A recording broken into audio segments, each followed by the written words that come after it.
SpaceX is the most overvalued company of all time. I mean, $2 trillion. That's how much they want to IPO this thing for. And that's roughly 1.99 trillion too much. And the thing is, they are forcing you to buy this thing. Honestly, this will probably go down as one of the greatest swindles in the history of the financial world. Worse than Enron, in my opinion. Actually, you know what? I have a challenge for you.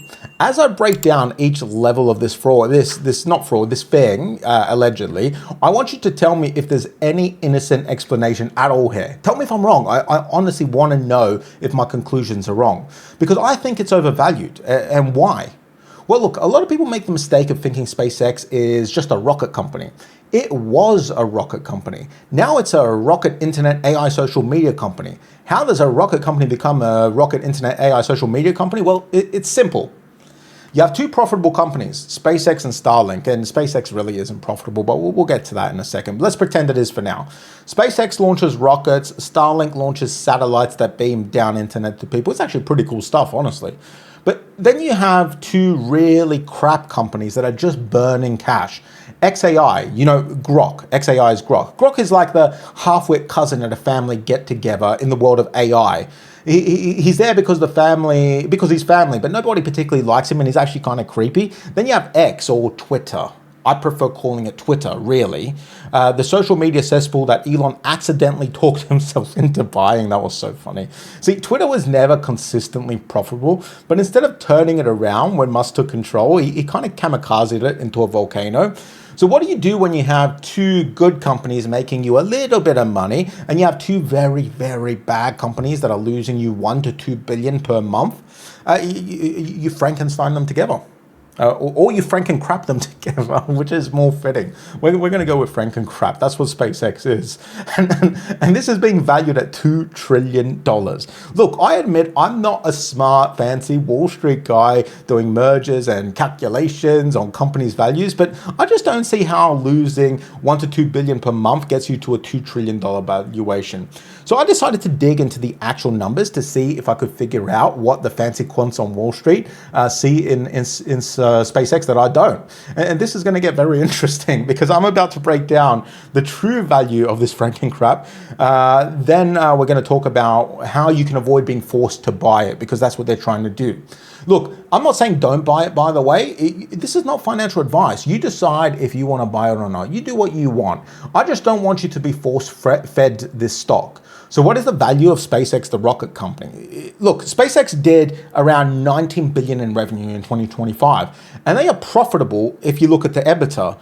I'll let the great Paulie Walnuts describe what EBITDA is. Please, editor. Earnings before interest, taxes, depreciation, and amortization.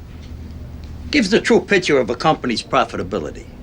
So leaked sources put the profit around 7 to 8 billion per year for SpaceX. But when you include real world stuff like the capital expenditure on our research and development, rockets, the Starship program, the company posted a net loss of 5 billion actually in 2025. And it has also racked up more than 40 billion in losses over its entire life. So SpaceX technically isn't profitable. And private share sales last year valued SpaceX at roughly 600 to 800 billion dollars. That's the valuation of the company. Let's be generous and go with the $800 billion end. We'll be generous. Now, here's where it gets confusing, because they love to confuse you. So SpaceX, the rocket company, actually loses a fair bit of money. The rockets lose money. It's profitable because of Starlink, the internet company, because that's a subdivision of SpaceX. It's kind of like, it's technically under the SpaceX company, right? Elon is a fan of merging together good and crap companies to make a conjoined monster look good on paper. So Starlink did about $11 billion in revenue last year and around 7.2 billion in operating profit, thereabouts, which is actually pretty good. I mean, they had crazy margins of over 60%. But if you take Starlink out, the rest of SpaceX is just a very expensive rocket R&D project that's burning a lot of cash. Starlink is like the golden goose, keeping the whole thing from bleeding out really, really fast. But yeah, we'll stay with that generous valuation of $800 billion for SpaceX and Starlink, this already conjoined company. Now let's talk about Grok, the creepy cousin, also known as xAI, and Twitter, which we're not going to call X.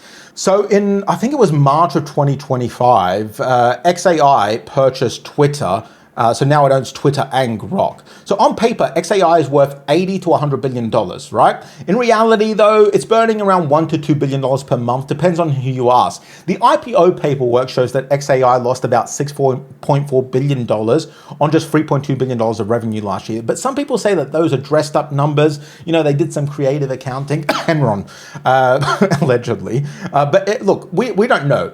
Anyway, look, I just want to get to the point. $80 billion, that's the valuation of this AI lab. And so it's not really adding anything to this Frankenkrap when you join them together. It's, in my opinion, reducing the value of SpaceX, which is a semi-decent company when you tack on this crap. But in the world of creative accounting and the AI stock bubble, reality and fantasy merge into one. Anyway, so $800 billion for SpaceX plus $80 billion for XAI equals $880 billion. But what they want to do is sell it to you for $2 trillion, 880 to 2 trillion. How are they justifying this? Well, this is where it gets fun, guys. This is where it gets really fun. See, what they're doing is they're basing it on projections of future profit. I love this. They're basing it on projections of future profit. Like Enron did. Well, sort of, allegedly. I mean, with Enron, they made up past profits, which is technically worse. But either way, we're now just in the realm of making shit up, making up past profits, making up future profits. It's all the same kind of thing. Right now, Starlink has 8 million subscribers to their internet service. Not too impressive, but it is very profitable. Now, I want you to guess the number of future Starlink users in the IPO framework, the projected number of future Starlink users. In some models, they're projecting 3 billion users by 2030. We're just so firmly in fantasy world. 3 billion users. ChatGPT is the fastest growing company in the world, and they have less than 1 billion users, and 98% of those users are free, and there's no hardware to use ChatGPT aside from your phone. But they're telling us that 3 billion people on this planet will buy a $300 router, depending where you're from, then pay $50 per month for a Starlink subscription. This whole IPO's valuation is based on Starlink somehow gaining 3 billion users. The only preferable company, which is actually just a subdivision of the cash-burning SpaceX, it's based on Starlink somehow magically 375xing their paying subscriber count in 4 years. 375x is 8 million times 375 gets you to 3 billion. This is what we've come to. But the question is, and this is the question we should all be asking, is why? Why? And how? How will they force you to buy this crap? That's the actual real question. Now, this is where this story gets very, very messed up. So no sane person will take a look at this Frankenkrap of a company and say, I love this. Sounds like a good buy. I'm going to chuck my life savings into this. And the early investors, the people who've owned this stock pre-IPO for a while, they probably already know this. They're allegedly looking at the numbers, looking at the state of the AI bubble and saying, I want to sell as soon as possible. But how do they do that? The oldest trick in the book. They pump the numbers, they pump the price, and they dump it on retail. But retail knows this. They've gotten wise to this game because they've seen it in 2008. They've seen it throughout history. And they don't want to hold SpaceX. So what do? They force retail to buy it. This is where the NASDAQ comes in. The NASDAQ is a US stock exchange, and the NASDAQ 100 is an index of the top 100, the largest, most heavily traded non-financial companies listed on the NASDAQ. Basically, the big tech companies and growth names that dominate the modern markets. A lot of people own the NASDAQ 100 without even realizing it. It's sitting inside your pension fund, your 401k, your ISA, your retirement portfolio, whatever. When a company like SpaceX IPOs and eventually gets added to the NASDAQ 100, every fund that tracks that index has to buy it. They have to. So on your side, you're not really picking SpaceX. Your index fund is forced to buy it to match the index, and you're forced to go along for the ride because you just own the fund. But there's always been rules around what gets added to the NASDAQ 100 and how fast it gets added. To protect people like us, people who hold it. And the rules have always been simple. First, no new company can be added until 3 months after IPO. This protects you from early swings and it just allows price to settle a bit. Second, only companies with a big enough free float are allowed in. Free float is how much of the stock is actually available to trade on the open market. If most of the stock is locked up with insiders, it doesn't go onto the index. It can't. Well, it used to not be able to. We'll get to that in a sec. Third, even if a company is huge, its weight in the index can't be more than 3 times its share of the free float market cap. That stops one overhyped stock from dominating the whole index just because price got squeezed higher. So SpaceX could not be added to the NASDAQ under those rules, at least not in its current form. But no problem. They just asked NASDAQ to change the rules and NASDAQ agreed.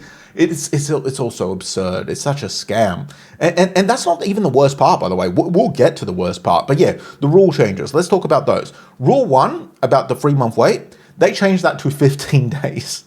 From 3 months to 2 weeks. No more price settling after the IPO. They just have to wait 2 weeks and then they can dump it on retail. The low float, which is there to ensure insiders do not hold a large amount that they could dump on retail, they just remove that. They just removed that limit so SpaceX can be added with a 4% float. So 96% of the stock is in hands of retail, right? Allegedly, this allows insiders to dump on retail. Allegedly. And finally, the float multiple. If SpaceX floats at 4%, NASDAQ now multiplies that by 5 instead of 3. So it treats the 4% like 20% for the index weighting. Basically, they're just making your index fund by 5 times more than they normally would, or 5 times instead of 3 times. But it gets worse. It gets worse. In a normal IPO, the people who already own the company, they cannot sell their shares for 180 days after listing. This is a lockup to prevent insiders from dumping the moment retail buys in. But SpaceX just wrote their own lockup rules. They just wrote their own lockup rules. 20% of insider shares can be sold after the company's Q2 earnings release. That release lands somewhere between July and September. Now, the IPO itself should be around about June 12th. So I am betting Q2 earnings are released in July. That way they can start dumping. Then, if the stock trades 30% above the IPO price for 5 of 10 consecutive trading days before the earnings are released, they're just making up rules. It's insane. 10% of insider shares get unlocked, 10% more. After that, there's a staggered release. 7% releases on day 70, 90, 105, 120, and 135. 7% each of those staggers. After Q3 earnings, they release another 28%. So let's just add all of those together. Inside of 6 months of listing, roughly 75 to 93% of all insider shares can be sold. What a joke. So we've gone from a standard rule of 0 shares in the first 6 months, that's how it's normally done, to up to 93% shares for this special SpaceX listing. Why would they do that? Well, you know what, I'll tell you why. Because the rule that exists normally is meant to prevent insiders in an IPO dumping on retail, and they just removed the rule. They just said, nah, we don't like that. And SpaceX is not the only one, by the way. Anthropic is probably going to IPO at $1 trillion, then ChatGPT, and together with SpaceX, that means that $4 trillion is being dumped on retail on what could be at what could be the end of the AI bubble. Honestly, I find these practices absolutely disgusting. It's just like in 2008 when the banks sold subprime mortgage trash to retail institutions and even to other banks who weren't in on the scam. It's rats fleeing a sinking ship. I don't want to hold SpaceX, Anthropic, or ChatGPT. I don't want to hold any of that trash, but I'll be forced to, at least with my retirement fund, unless I want to sell all my SPX and NDX, which honestly, at this point, I just might do it. I might just say screw it and do it. Anyway, this is not a video of me telling you what to do or to do anything in particular, except maybe consider rebalancing your portfolio if you don't want to hold SpaceX, Anthropic, or ChatGPT. But that is a conversation between you and your financial advisor. I've just armed you with some information you could bring with them. They could double check it and you could talk to them about it. Oh, and about that challenge that I issued at the start. Now that you have all the facts in front of you, is there any reasonable argument other than this being a giant scam, a giant extraction event? Is there any reasonable argument you can come up with? I can't. Anyway, stay safe, legends. I'll see you in the next one.